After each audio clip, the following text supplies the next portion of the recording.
Assalamualaikum warahmatullahi wabarakatuh. Yang terhormat dosen pengampu mata kuliah manajemen strategik, Bapak Aniani Rosyid SCMM.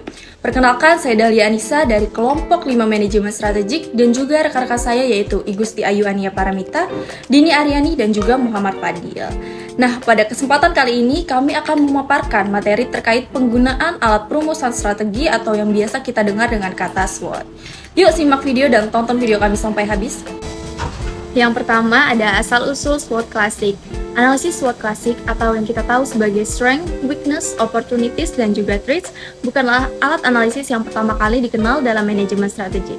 Ada pendapat yang menyatakan bahwa jika disederhanakan secara berlebihan, manajemen strategik pada dasarnya adalah analisis SWOT, setidaknya pada masa awal perkembangannya. Pada masa itu, pokok bahasan dalam manajemen strategik masih berkutat di sekitar datangnya peluang dan ancaman bisnis yang berasal dari lingkungan eksternal, serta kekuatan dan juga kelemahan perusahaan yang dibangun oleh manajemen. Namun demikian, jika dilihat secara teknis sebagai salah satu alat bantu pengambilan keputusan dalam manajemen strategik, usia SWOT Classic bahkan bisa dibilang masih muda.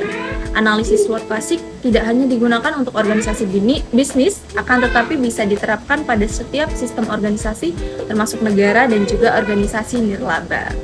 Oleh pembahasan ini menggunakan kedua nama tersebut, yaitu SWOT Classic dan juga TOWS Classic, secara bergantian. Analisis TOWS yang diperkenalkan oleh Weyrich karena kesederhanaan proses penyusunannya dibanding berbagai macam analisis TOWS yang kini dikenal. Yang kedua yaitu kerangka konsen matriks. TOWS Classic merupakan bagian yang tidak terpisahkan dengan proses perumusan strategi atau strategy formulation.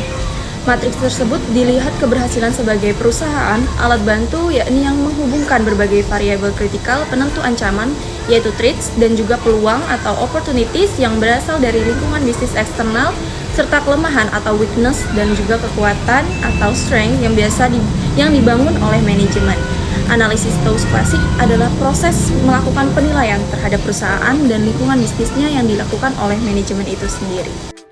Yang ketiga yaitu tahapan penyusunan matriks. Untuk mewujudkan matriks TOWSK tersebut diperlukan pelaksanaan tahapan sebagai berikut. Yang pertama yaitu manajemen sendiri maupun bersama konsultan melakukan identifikasi dan inventory terhadap kekuatan dan kelemahan yang sekarang dimiliki oleh perusahaan atau unit usaha strategis.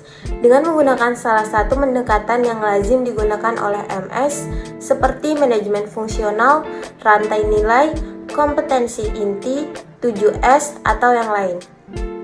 Yang kedua, yaitu manajemen mendeteksi lingkungan bisnis makro dan mikro atau industri dan pesaing yang memiliki pengaruh signifikan terhadap kinerja perusahaan kini dan masa yang akan datang.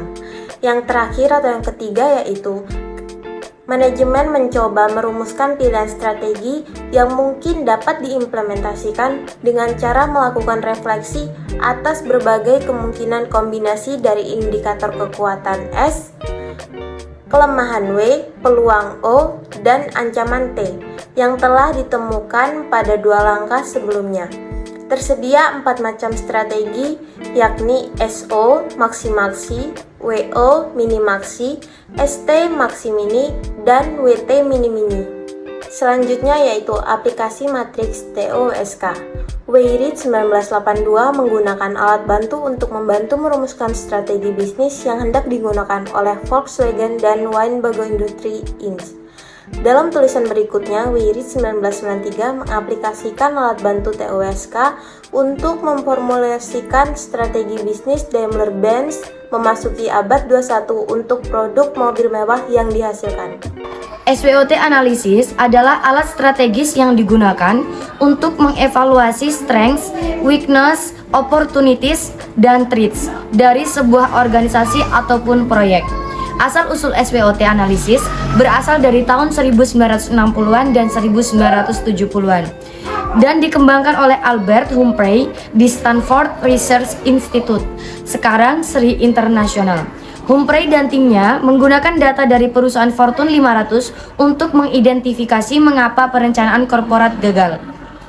Melalui penelitian ini, mereka mengembangkan teknik SWOT sebagai cara untuk membantu perusahaan mengidentifikasi faktor internal dan eksternal yang mempengaruhi keberhasilan mereka.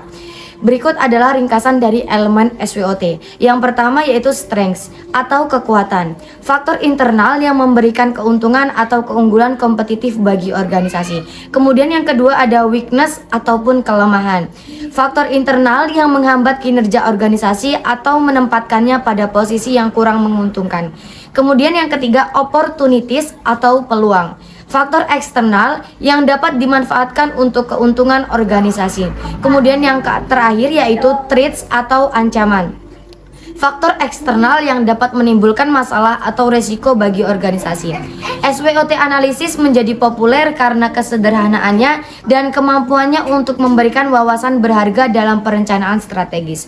Kemudian kerangka konsep matriks SWOT 4K adalah pendekatan analisis yang membantu dalam memahami situasi bisnis atau organisasi melalui 4 elemen utama tersebut. Dalam konteks ini mungkin merujuk pada 4 elemen tersebut, yaitu yang pertama kekuatan, merupakan faktor internal yang memberikan keunggulan kompetitif bagi organisasi. Contohnya seperti merek yang kuat, teknologi yang canggih, dan tim yang kompeten. Kemudian ada weakness ataupun kelemahan, merupakan faktor internal yang dapat menghambat kinerja atau pencapaian tujuan organisasi. Contohnya seperti sumber daya terbatas, reputasi yang buruk, infrastruktur yang kurang memadai. Kemudian yang ketiga ada opportunities ataupun peluang, merupakan faktor eksternal yang dapat dimanfaatkan oleh organisasi untuk mencapai tujuan atau meningkatkan kinerjanya. Contohnya seperti pasar baru, tren positif dalam industri, dan perubahan regulasi yang menguntungkan. Kemudian yang terakhir ada threats ataupun ancaman, merupakan faktor eksternal yang dapat mengancam kinerja atau keberlangsungan organisasi. Contohnya seperti persaingan yang ketat, perubahan regulasi yang merugikan, kemudian perubahan ekonomi yang tidak menguntungkan. Bagaimana sih cara menggunakan matriks SWOT? Yang pertama bisa dengan mengidentifikasi faktor internal dan eksternal, yaitu dengan cara melakukan brainstorming atau analisis untuk mengidentifikasi kekuatan, kelemahan, peluang, dan ancaman. Kemudian yang kedua, membuat matriks SWOT. Caranya dengan membuat tabel dengan 4 kuadran, masing-masing untuk kekuatan, kelemahan, peluang, dan ancaman. Kemudian yang ketiga ada analisis interaksi. Menganalisis bagaimana kekuatan dapat digunakan untuk memanfaatkan peluang ataupun mengatasi ancaman. Kemudian menganalisis bagaimana kelemahan dapat diperbaiki atau diminimalkan untuk menghindari ancaman atau memanfaatkan peluang. Kemudian yang terakhir ada strategi tindakan, yaitu dengan mengembangkan strategi berdasarkan analisis SWOT untuk meningkatkan kinerja dan mencapai tujuan organisasi. Dengan memahami dan menggunakan metrik SWOT, organisasi dapat membuat keputusan strategis yang lebih baik dan mengembangkan rencana aksi yang efektif untuk mencapai keberhasilan dengan jangka panjang.